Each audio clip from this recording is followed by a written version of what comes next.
Welcome back, everybody, to the Baltimore Orioles franchise here on MLB The Show 21. We're going to get through pretty much the entire month of August in today's episode as we gear up towards the final stretch of Season 5 and, of course, our inevitable playoff run. In the last episode, we had the trade deadline, making a few big moves, acquiring a couple big-time pitchers in starting pitcher Chris Bubich from the Royals and Jonathan Hernandez, a reliever from the Texas Rangers. And then we also made a side deal sending reliever Travis Lakins to the Brewers for an outfield prospect. So overall here, about slightly less than halfway through August, I think the team is in a good spot. We didn't really need to make any changes to the lineup at the trade deadline because our lineup was already really good as is. And with the additions of Bubich and Hernandez, who have both performed like all-stars this season, I think those two pickups could be the final pieces to the puzzle in eventually leading this team to a World Series championship. But obviously we have to get through the rest of this regular season smoothly before we can really get that far. So we're going to start off with simming these first two series, both on the road against Oakland and Texas. Two pretty bad teams, so I would definitely like to win 4 of those games. Max Meyer is now healthy. That's a big deal. He's been out really since, I would say, the end of June. So it's great to have him back in the rotation, and he'll be replacing Grayson Rodriguez, who's been our worst starting pitcher this season. And Rodriguez is actually going to be demoted to AAA. There's not really anybody else to send down. So unfortunately, Grayson Rodriguez has to be the guy who moves down to AAA. So he's going to go back down to the minors with Max Meyer in the rotation. And now we can officially simulate up to this Atlanta series, which I'm really excited about. But we would get some bad news on the injury front. Our super utility man, Ivan Cortes Jr., has broken his hand. So the speedster is going to be put on the 60-day IL, which really sucks. Although has his flaws, he's certainly an important piece to our bench, and it really sucks losing him. We're going to replace him with Xavier Edwards, who's had a pretty good season this year in AAA. Played a little bit in the majors last year and struggled, but he can kind of replace the speed that Ivan Cortes Jr. has, and he's a better bat.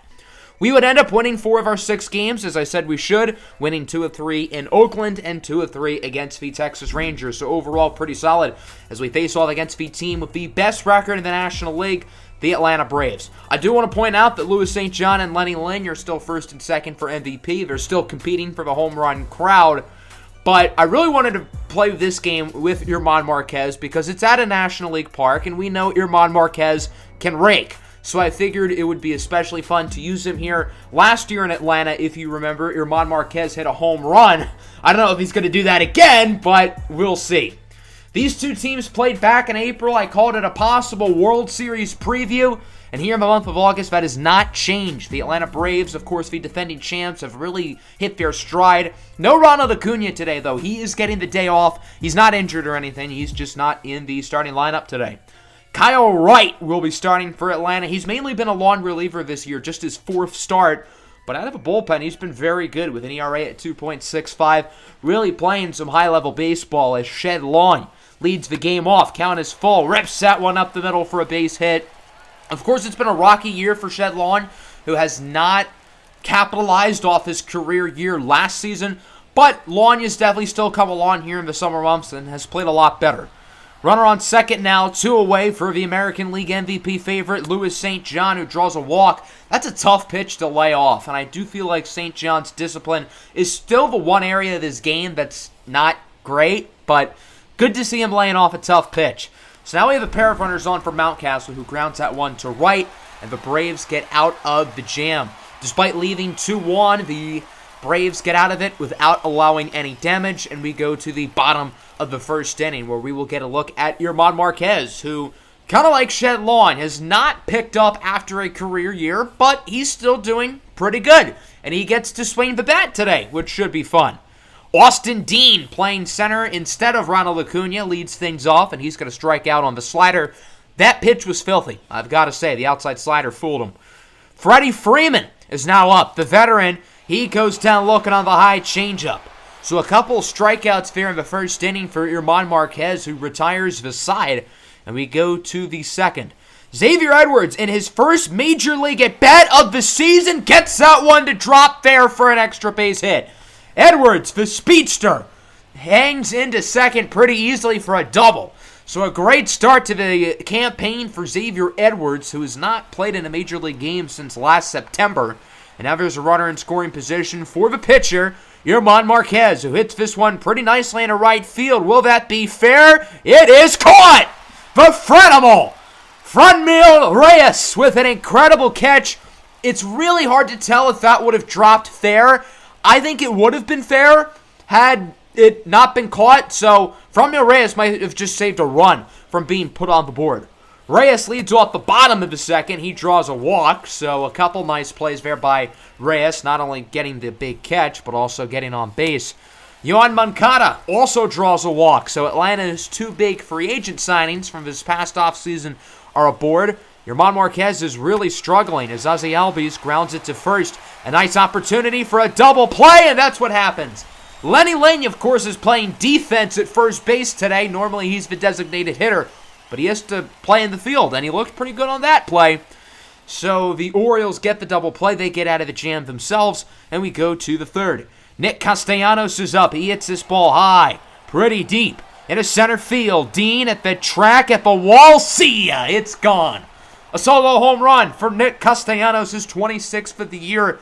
And although Castellanos started the season off slow, he has been awesome since the All-Star break, continuing his red-hot stretch really the past month or so, as it's now 1-0.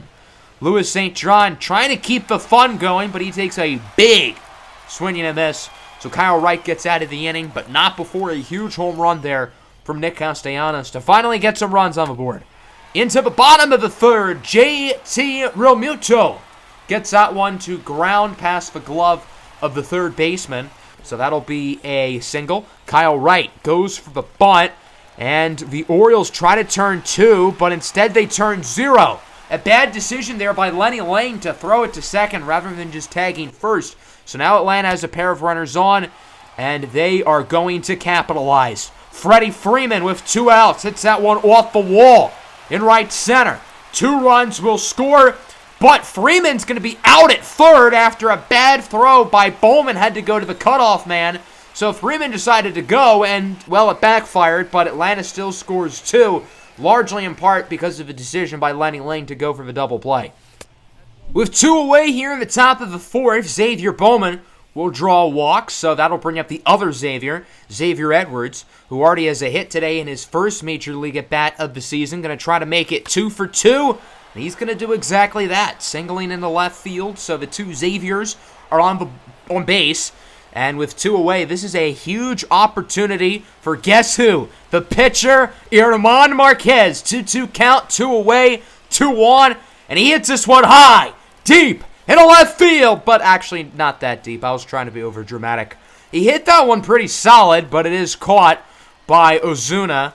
So the Orioles are unable to score. German Marquez had another opportunity to drive in runs and unfortunately did not capitalize. He does get revenge here on Marcell Ozuna by striking him out. Marquez up to 3 Ks on the day, and then facing off against Yoan Moncada. Gets Moncada to check his swing. The umpire says he did not go around, however, so that'll be a walk. And bring up Ozzie Albies, who hits this one into center field, caught by Bowman. That'll end the inning, and that'll end German Marquez's day. 4 fairly solid innings. He only allowed 2 runs, but he did find himself in some jams, and with his pitch count getting high, the Orioles are going to take him out after 4. The Braves will also make a premature pitching change. I'm surprised they took Kyle Wright out now, but it'll be Touki Toussaint who enters in his place. Toussaint had an average season as the long reliever. Not awful, but not great either, as he gets Lenny Lane to ground out. The shift proves to pay off. Nice play there at short by Dansby Swanson to get the out. A 1-2-3 inning for Toussaint as we go to the bottom of the 5th. The first-time All-Star, Will Brooks, will check into the game for Baltimore. His ERA is just a hair below 3 as it's the pinch hitter, Ronald Acuna, with a home run, and the Braves will take a 3-1 lead. Atlanta has had a history of blowing 3-1 leads, or I guess leads in general, so we see if this one holds up. But a big hit there by Acuna in his lone at-bat of the game, but the inning does come to a short end afterwards with a fly out into right. Nice play by Castellanos. But a successful inning there for Atlanta. They're now up by 2. Cam Bedrosian checks in for Toussaint as he faces off against Ryan Mountcastle with 1 away, who hits that one nicely into center. but Justin Dean makes a great play, tracking the baseball to get the out. Excellent glove work there. We go to the bottom of the sixth. Freddie Freeman leads things off, and he's going to connect for his second double of the game. Not an all-star level performance here from Will Brooks, who allowed the home run earlier to Acuna. Now a double for Freddie Freeman, his 26th of the year, only trailing Acuna and Albies for most on the team. Franmil Reyes lines it to third. What a play by Mountcastle. Unable to turn two, but great reflexes. Now Yoan Moncada is up with two away. Flies in into right. It will be caught by Castellanos, and the Orioles get out of the inning. That'll end Will Brooks' day. Not his best outing, but he only allowed one run, so I suppose it could have been worse. Into the seventh inning.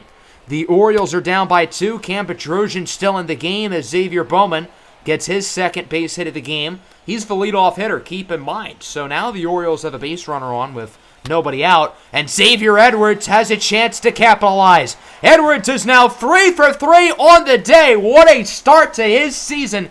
It'll be a double. Bowman holds up at third. There's no reason to risk going home with nobody out. So now there's runners in scoring position. A huge opportunity here for Elliot Ramos, who checks in as a pinch hitter, and he strikes out. There's only one out, but the Orioles need to do something here on this next at-bat. Will Smith, the fresh prince of the ATL, will check into the game. I think they wanted a lefty pitcher to face off against a lefty hitter here in Shed Lawn, who bloops this one into center, and it will drop for a hit. Bowman scores, but Xavier Edwards, who tries to go to third, is out. Bowman and Edwards stayed on their bases just in case it would be caught, so that's why Edwards didn't start running until after it dropped, but obviously in hindsight that decision backfired. Let's go to the bottom half of the inning. It'll be Jonathan Hernandez who enters for the Orioles, trying to keep this a one-run game as Ozzie Albies leads things off, beats the shift perfectly. Albies is going to get what would have been an out for any other batter, turning it into a double. Scooter Smith now is up. Ozzie Albies is out going home. The Orioles infield decided to play in, and Shed Lawn at second base made a risky decision to get the out at home, but it paid off, and it's still only a one-run game. As we look at it again, a smart decision by Baltimore to get the infielders in, and again, a gutsy play there by Shed Lawn, but it pays off, and surely enough, the Orioles will not allow any runs as the following batter, Justin Dean, flies out to right, caught by Castellanos, and it remains a one-run game. Emmanuel Clase will enter here in the top of the eighth. We know him very well from our Pirates series last year. He's having a pretty good season in Atlanta as he faces off against Lenny Ling, who gets that one, what should have been a base hit, deflected by Albies, and it'll be an out. But the Orioles manager, Carlos Feebles, doesn't think so. He's going to challenge the ruling on the field. He thinks Lenny Ling was safe. With most batters, this wouldn't really be a debate because they're not as slow as a turtle like Lenny Ling. But Lenny Ling is awfully slow. That's why we need to have the talk here. But it does look like his foot did step on the bag before Freddie Freeman had it in his glove. So I think they're going to rule this one safe. And indeed, the officials make the right call. It will be a base hit for Lenny Ling. And now the Orioles have a base runner, which is a huge opportunity for them. They're not going to sub him out for a pinch hitter, however, which is an interesting decision. As Adley Rutschman with two away hits this one into left field. That'll go for a double. So now there's runners in scoring position. A major at-bat here for Xavier Bowman, who gets intentionally walked. So Atlanta loads the bases for Xavier Edwards. An interesting decision to let Edwards get the at-bat here, who is 3 for 3 today. Man, would this be a big time to go 4 for 4. A huge opportunity for Edwards, and he's going to ground it to short. Swanson flips it over to second, and the Orioles leave the bases loaded. Edwards hit that one solidly, but Dansby Swanson was able to get to it in time, so the Orioles are still down by 1. Brusdar Graterol. I said his name really wrong there. Brusdar Graterol enters here in the bottom of the 8th inning, and his day would start off a little bit rough. 2 early base hits here for the Braves, and they can really extend this lead nicely going into the 9th inning, but not with swings like that. Marcell Ozuna goes down on a slider. Nice strikeout there by Graterol, and now it's Yoan Moncada who flies this one into right. I feel like the past 4 innings, the final out for Atlanta has been a fly out to right field. I can't be the only one who's noticed this, right? A very odd coincidence, but Nick Castellanos having a busy day. He's doing his job. So Luke Jackson comes in for what would be his 39th save of the year. The ERA is a little high, but he is still having a strong campaign as Heston Kjerstad checks in as a pinch hitter. Kjerstad hits this one nicely. Back at the wall, it's caught. Great catch by Justin Dean. That one looked like off the bat it was going to be a home run. So Shed Lawn here wants to make sure this one doesn't just reach the fence. He wants to make sure it goes over. Tie ball game. Shed Lawn with the game-tying home run, his 13th of the year, and probably his most important yet. 430 feet, an absolute beauty for Lawn, and we're knotted up at 3. Nick Castellanos trying to keep the fun going, and that one is going to be an extra base hit. No, it's not going to be an extra base hit. He retreats back to first. Justin Dean was able to get in front of it before it reached the back of the gap. But it's a single for Castellanos, and that brings up Lenny Ling. 2-2 pitch. Ling with a mammoth shot into right center field. This one is out of here. A couple gigantic home runs for the Orioles here in this 9th inning. First Shed Lawn to tie it, and now Lenny Ling to take the lead. Clutch hitting for Baltimore, and Atlanta makes a pitching change. A.J. Minter is in. Gutsy decision here by the Braves to put in a lefty to face off against the lefty killer, Louis St. John.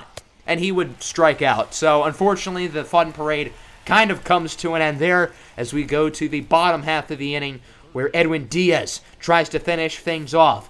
Diaz has not had his best campaign, but he has still been very solid this season, looking for save number 28 on the year. We'll see if he gets it as it's 2 outs. Orlando Arcia, fitting way to end the game, a fly out to right, and the Orioles win it 5-3. Good teams find ways to win games that they don't deserve to win, and that's exactly what happened here. We really had no business winning this game. Our offense was not consistent at all. We never really had the lead, but we had a big 9th inning, and yes, the Atlanta Braves did blow a 3-1 lead. We did record 12 hits, 5 runs, but I never really felt like our offense was consistent, and they weren't always great with runners on base. We did have those big home runs from Lang and Long, and Nick Castellanos had a great game as well. The pitching was solid. Irman Marquez got into some trouble, but the bullpen shut the door. They did a fantastic job. So overall, a great win against the best team in the National League, and hopefully we see these guys again in October. So a big win there as we're now going to simulate up to this Royals series. I wanted to have Chris Bubich pitch against the Royals as like a revenge game. But before that, I do want to point out that Matthias Hundertwasser is now healthy, and that brings a tough decision. We have to send somebody down, and there's not really anybody on the Major League roster who I want to bring down to the minors. So we're going to have to send down Hundertwasser, which would imply putting him on waivers, and he would be claimed by Philadelphia. Last time he got claimed, it gave us the option to bring him back, but this time it does not. We won both games we simulated, by the way, but the Matthias Hundertwasser experiment is officially over, and even if it did give me an option to bring him back, I probably would not have. At this point, I just feel like he hasn't progressed how I would have hoped. We have so many guys in the bullpen, and it just really would not have been worth it. So as I said, we do win both games. We simmed, we sweep the Braves, and we win the first game against the Royals, a complete game shutout, to be specific, from Shane Bieber, who is really starting to pitch like an ace in his past few starts. So here we go into the second game of the series. Baltimore currently sits at a record of 78-43. The Kansas City Royals are not very good, but for, storyline purposes with Chris Bubich, that's why I picked this game out. Here's a look at both lineups. Again, regular starters for the most part for both sides. I did want to get Xavier Edwards in there, get him some more opportunities to hit. So here's Chris Bubich, who of course had a great season this year in Kansas City, was the starter in the All-Star game, and so far in his first month in Baltimore has pitched fairly well. This is Ard Van Dijk, the third hitter, grounding out to short. So a 1-2-3 inning there for Bubich. Van Dijk isn't really your prototypical third hitter. He doesn't have much power, but this Royals lineup has no power whatsoever. Jacob Junis is on the bump here for Kansas City. He's been their long reliever all year, and this is actually his first start of the season. And his first start will start off pretty good. He retires the side as well, finished off with Lenny Ling going down looking. And now we go to the second. Eric Pena is up. He's hitting under 200, which you don't really want for your number 5 hitter, but he does hit a single. So we have our first base runner of the game for either team, and that brings up Christian Vasquez, who's also hitting under 200. and he immediately grounds into a double play. Not really what you want to do when you have runners on base, especially for a Royals team who clearly has trouble getting guys on base. Louis St. John opens up the bottom half of the second with a base hit, so now the Orioles have themselves a base runner. We'll see if they can do any damage as the AL MVP favorite is aboard. Nick Castellanos is up, lines it to first, and the Royals just turned a double play. So it looked like the first baseman immediately tagged Louis St. John. What a job as we look at it again, and it kind of looks like he tripped him. Louis St. John got tripped by the first baseman. He never got tagged by the baseball. He just tripped over his foot, and the first baseman put his foot in Louis St. John's running path. That has to be some sort of dirty play, right? We're going to move all the way to the fifth inning. Game is still tied at 0. There's been virtually no offense. Chris Bubich and Jacob Junis are both pitching very well. So now let's maybe see some offense. Eric Pena gets his second base hit of the game, a double in the left center field. That brings up Christian Vasquez, who strikes out. It's been a game of a lot of strikeouts and a lot of balls not in play. Obviously, Bubich has been great, but it looks like the Royals are finally going to get a run, and it's actually going to turn into a double. Louis St. John was a little lazy out there and left getting the baseball, so it's an RBI double for Nicky Lopez, and the Royals now lead 1-0. The former Oriole, Hansel Alberto, gets that one past the glove of Carmen Sixto. Again, lazy defense. That backfires because Lopez scores, and it's now 2-0. A big RBI double by Alberto, who is fired up against his former team, but the hits are going to keep coming. Johnny Parsons now with the single. I promise the Royals lineup has not been like this for the first 4 innings. They have 4 hits in this inning, but they only had 2 hits in the first 4 innings combined, and the Orioles also only have 2 hits through 4 innings. Inning finally comes to a close. Brandon Belt flies out to short. That'll likely end Chris Bubich's day. I thought he'd go a little bit longer, but that inning was kind of shaky. Bottom 5, it's Nick Castellanos with a moonshot and a bat flip in a left field, and now the Orioles are finally on the board. Home run number 27 for Castellanos, who continues to crank the baseball. And now we go to the 6th inning. 2-1 is your score. Felix Rosa checks in for the Orioles. He has pitched really well. ERA hovering at around 3 as Jake Shiner, the first baseman who tripped Louis St. John earlier in the game, will hit a single into center field. So the Royals have another runner aboard. It seems like their offense is finally coming along. Vasquez gets that one to deflect off of Carmen Sixto, who uses his body to stop the base hit. Good defense there by Sixto, making up for his poor defensive play in the last inning as the game remains 2-1, and we go to the bottom half of the inning. Adley Rutschman, who's been in a pretty bad slump the past month or so, will strike out. It doesn't look like things are really going to get better there. Rutschman kind of had a slump at this time last year, fittingly, so hopefully he can pick it up because it's not great seeing him struggle. Lenny Lynn grounds out to second, so that ends the 6th inning. That'll probably end Jacob Junis' day. Junis has pitched phenomenally against a great Baltimore lineup as we go to the 7th. Chase Voilo singles into left field. As you can see, Felix Rosa is still in the game. He has a decent amount of stamina, so the Orioles wanted to get multiple innings out of him, but that is proving to backfire. Nicky Lopez draws a walk, and now the first 2 base runners are aboard. Hanser Alberto also draws a walk, and the bases are now loaded with still nobody out. So at this point, obviously, the Orioles have to make a pitching change. Cosmo Cruz will enter in his place, and Cruz has a jam he needs to get out of. Johnny Parsons grounds it to the pitcher. Cruz gets the force out at home, and then Rutschman throws the runner out at first. So a very untraditional 1-2-3 double play, but it works, and then Brandon Belt flies out to center, and it'll be caught by Xavier Bowman. So the Royals started the inning with bases loaded and nobody out, and they scored 0 runs. Shout out to Cosmo Cruz for getting out of the jam as we go to the bottom of the 7th. Jacob Junis is still in the game as he faces off against Louis St. John, who hits this one nicely into right center. That one is gone. Tied up at 2. St. John with his 43rd home run of the season, which ties Lenny Lynn in first place of the Major League lead.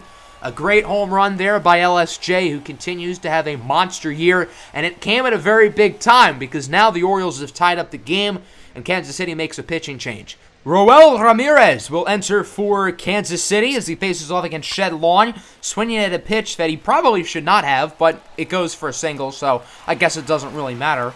So Lonya's aboard with one away, and the Orioles have an opportunity to take the lead. That'll bring up Carmen Sixto. He is 0 for 2 today, trying to get something going on offense. And he lines this one nicely in a left center field. That one's going to drop for an extra base hit. So it'll be a double for Sixto. Shed Lawn chooses to hold up at third. I'm not sure if he would have been out or not. He probably would have been, so it's a smart decision to stay. And that brings up a nice opportunity here for Xavier Edwards. And that one gets by him for a wild pitch. Lawn is out, stealing home. So a wild pitch proves to be a blessing in disguise for the Royals. And now Xavier Edwards must get a base hit to drive in this run, which he will not. So both teams leave multiple runners stranded. The Orioles do tie the game up with a Luis St. John solo home run, but it feels like they could have done more there. Into the 8th inning, Eric Pena hits that one into right. What a catch by Elliot Ramos, going upstairs where Grandma hides the cookies. You're an OG if you know that reference, by the way. So a good inning here from Cosmo Cruz, who pitches 2 great innings. And we go to the bottom half of the 8th. Drew Smith is in for the Royals, just trying to keep this game tied at 2 as he faces off against Heston Kjerstad, who pinch hits for Elliot Ramos. That pitch was way low, but Kjerstad still makes solid contact with it and actually gets a base hit. So the Orioles have a runner on with nobody out and another opportunity to do some damage with runners on base. Adley Rutschman lines it to first, another double play. This first baseman has unbelievable reflexes. That's Jake Shiner again. He did not tag the runner this time. He tagged the base instead. It does the same job. So we go to the 9th inning. Jonathan Hernandez is in for the Orioles. He has pitched pretty well since being traded here. So far, so good. Chase Voileau singles this one nicely into center field. Voileau has had a nice day offensively. I believe that is his 3rd hit of the game, so he now has the hat trick. 2 outs now for Hanser Alberto. He singles into left field. The runner holds up at third. He probably should have gone home. We know Luis St. John does not have the greatest arm, as shown on that play. So runners on the corners. Huge at bat for Parsons. Swinging a miss. A gigantic strikeout for Jonathan Hernandez, who is fired up going back to the dugout. And this game remains tied at 2. Baltimore has a chance to walk it off here in the bottom of the 9th. And it's Luis St. John up at the plate, who has multiple base hits today, including a home run in his previous at-bat. And he swings and misses on the changeup. A big strikeout there for Drew Smith. And now it comes down to Nick Castellanos to win it in regulation. He's going to bloop this one into right field. It will be caught. And we are headed to extras. 9 innings is not enough to determine a winner. So we will go to the 10th. Julian Starnes will enter for the Orioles, 3.63 ERA. He's had a fairly rough past month or so as he faces off against Jake Shiner. 2-away runner on third. That one's weakly hit to short and caught by Edwards. So Julian Starnes does a great job of getting out of the inning easily. And we go to the bottom of the 10th.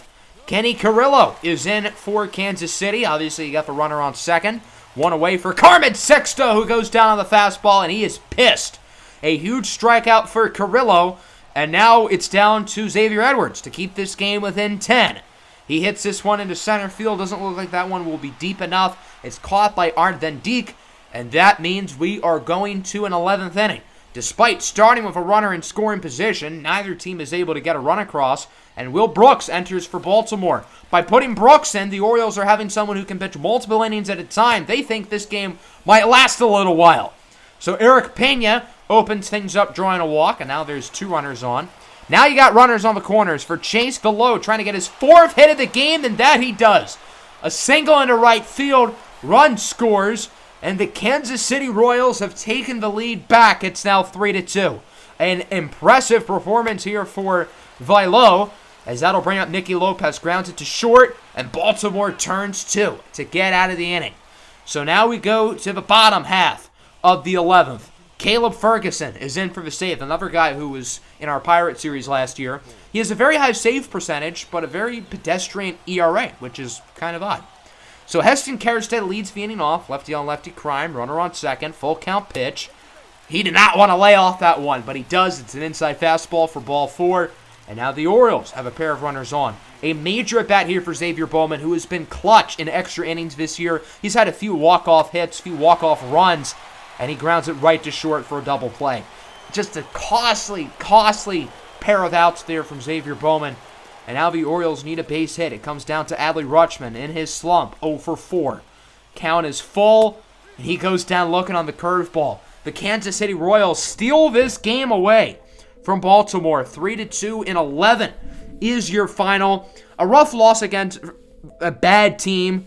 Neither offense, again, was all that good. The Royals didn't really hit the ball that well, but their pitching was great. Jacob Junis had a great start, and their bullpen was phenomenal. Our offense was just not consistent really at all. We had a couple home runs from Castellanos and St. John, but it just wasn't pretty. They gave Julian Starnes the loss. I don't really know why that's the case, because Will Brooks was the one who was in the game when the run was scored, and Starnes only pitched the 10th inning. He didn't face any batters in the 11th, so I'm not really sure why that's the case, but oh well, it is what it is. So we're going to simulate up to the month of September. Of course, that is where the September call-ups will begin, and we need 28 players on our active roster. And as we simulate, we have another injury. Lenny Lynn has pulled his calf. He's out for a week or two. With his advanced age, there's no reason to risk re-injury, so we're going to put him on the injured list. And we would do pretty well in the week that we simmed. We only lost one game, so we're now 85-45. We will officially finish the season with a record over 500, even if we lose out, which I can tell you will not happen. We've got quite a few big decisions to make in the next episode. We have 3 open roster spots, with Lenny Lynn just being added to the injured list. So we've got some choices to make here. That'll end today's episode. I hope you guys enjoyed. I think we're only going to do 2 more episodes for the regular season. I really want to get into the postseason, and with us having a very big lead in the division, we're really just playing for seeding at this point. But we still do have the big months of September ahead. We still have to get ourselves right for the playoffs and hopefully a World Series run. Hope everybody enjoyed. Make sure to like and subscribe. Peace out.